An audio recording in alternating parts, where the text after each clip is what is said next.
Die Wahrheit ist auch am Ende, wenn du 20 ernsthafte Rennradsportler fragst, werden dir 19 sagen, Paul ist keiner. Ich wiege 110 Kilo und muss mehr Sport machen.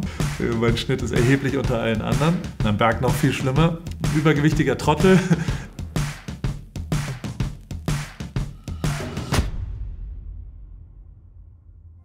Mein Name ist Paul Rübke, ich bin 39 Jahre alt, wohne seit 4 Jahren in Amerika, komme ursprünglich aus Heidelberg, bin Fotograf und Filmemacher und noch so 17 andere Sachen, so richtig verstehe ich das auch nicht. Aber dieses Jahr habe ich Rennradfahren für mich entdeckt.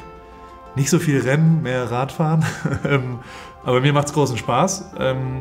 Ich habe im Januar angefangen Fahrrad zu fahren und bin jetzt bei 7000 Kilometern Fahrradfahren. Das ist ja auch nicht normal eigentlich. Also jeder normale Mensch würde ja langsam und was auch immer, sondern ich richte meine Woche jetzt gerade danach aus, wann ich wo wie Fahrrad fahren gehe. Mir schreiben jetzt wirklich viele Leute, am Anfang fand ich das total unerträglich und inzwischen Hut ab.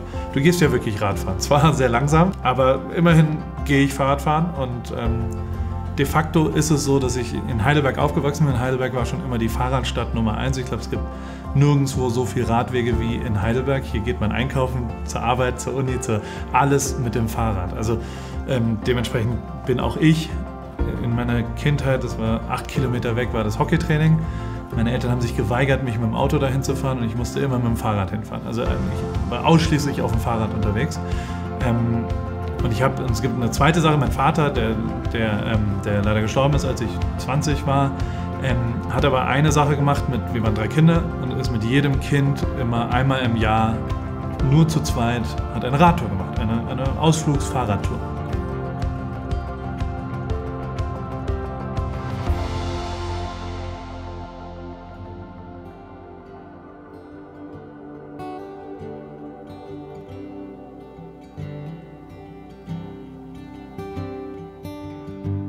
Das ist die erste Fahrradtour, 1985. Also ich war 4.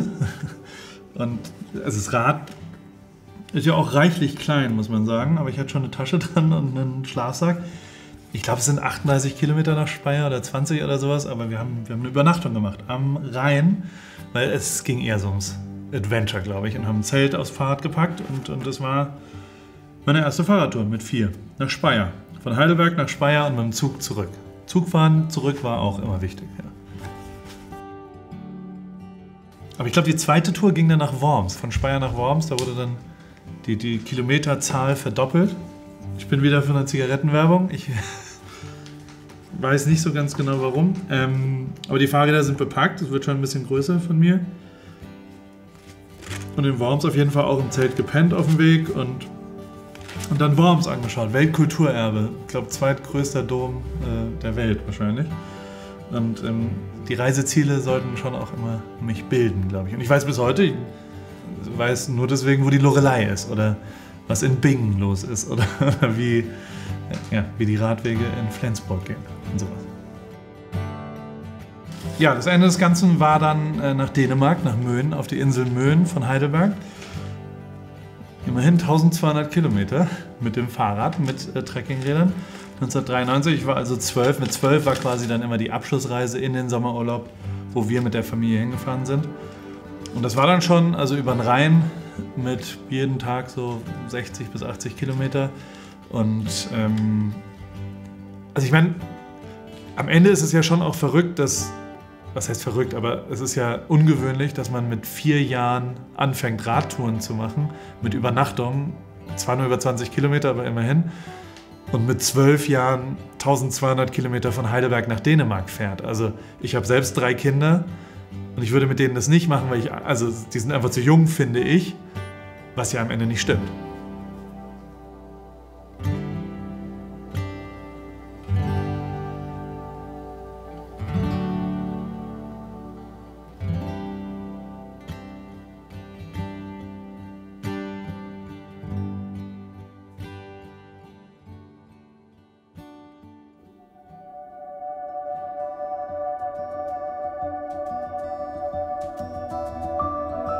Es ist wirklich faszinierend, wie du eine Landschaft wahrnimmst und wie du einen Ort wahrnimmst, wenn du dort Rennrad fahren gehst. Und ich bin jetzt, ich habe Seit 20 Jahren wohne ich nicht mehr in Heidelberg, komme jetzt nach Hause, bin da 4-5 Mal im Jahr und will jetzt zum ersten Mal Rennrad fahren. Und ich habe allein in den letzten 4 Tagen Dinge gesehen, die ich noch nie gesehen habe. Wenn das dann noch mit Freunden passiert und du irgendwie eine gute Zeit hast, was gemeinsam erlebst und wenn dann auch noch was zu essen es vielleicht gibt, kombiniert mit davor einem Espresso und danach einem Bier, dann ist es eine sehr runde, wunderschöne Sache, ein Erlebnis am Ende mit Freunden. Und dieses Erlebnis zu teilen und gemeinsam zu erleben, finde ich tatsächlich ganz großartig. Also ich habe ein Interesse an Menschen, grundlegend. Ich finde es total geil, wenn irgendjemand irgendwo erstmal ist und den kennenzulernen. Ich finde es hochinteressant, was die so erlebt haben. Und daraus ist relativ schnell entstanden, dass sowas wie Run Club, wir sind montagabends laufen gegangen, auch zu Bike Club wurde. Also so, wir haben uns zum Fahrradfahren verabredet und dann kamen da Leute, die ich noch nie gesehen habe, und kamen auch viele Deutsche, die sich dann Fahrräder geliehen haben in LA und mit uns mitgefahren sind. Und irgendwann gab es dann mal einen Kontakt mit Schwalbe und Schwalbe hat dann dieses Wort Suples, was ich bis dahin nicht so richtig wusste, für was das steht oder was da passiert, was aber am Ende wirklich die Definition von allem, was ich so tue mit diesem Rennradzeug war und immer noch ist, nämlich, wenn man es übergewichtiger Trottel, der jetzt nicht immer auf den absoluten Superschnitt und Performance und KOM aus ist, sondern der einfach nur Spaß am Radfahren hat. Und für das steht ja dieses Wort Suples. Das ist tatsächlich so, dass Schwalbe da eine wunderbare Kombination mit mir zusammen gebildet hat, und die haben gleichzeitig auch gesagt, wir haben ein totales Interesse, auch diese Leute zusammenzuführen und Leute zum Fahrradfahren zu bringen, die gegebenenfalls vielleicht ein bisschen abgeschreckt sind von der hohen, professionellen, schnellen Berge, Schnitt, Windschatten, Peloton, was auch immer. Solche Begriffe gibt es bei uns halt nicht. Im Paris Suples Club sind auch Leute mit einem Gepäckträger und einen Helm braucht man. Das wäre schon schön. Aber ansonsten kann da jeder erstmal kommen, der einfach nur Bock auf Fahrradfahren hat. Und wenn es heute mal langsamer ist, ist es langsamer. Durch dieses Davor, danach, dabei und das gemeinsame Erleben, finde ich, entsteht halt tatsächlich eine Erinnerung. Und das ist eigentlich am Ende alles, was wir wollen. Wir wollen, oder was ich will, dass Leute sich an diesen einen Tag erinnern. Und das finde ich total geil. Ich habe da großen Spaß dran. Und ich glaube, die Leute bisher finden es ja auch ganz gut.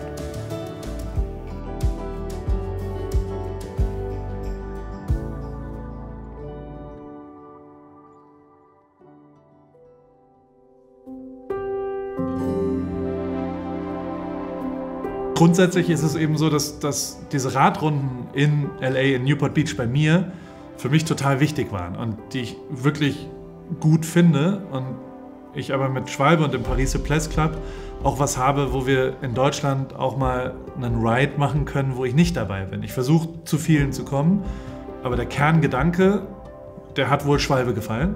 Zumindest erzählen sie mir das.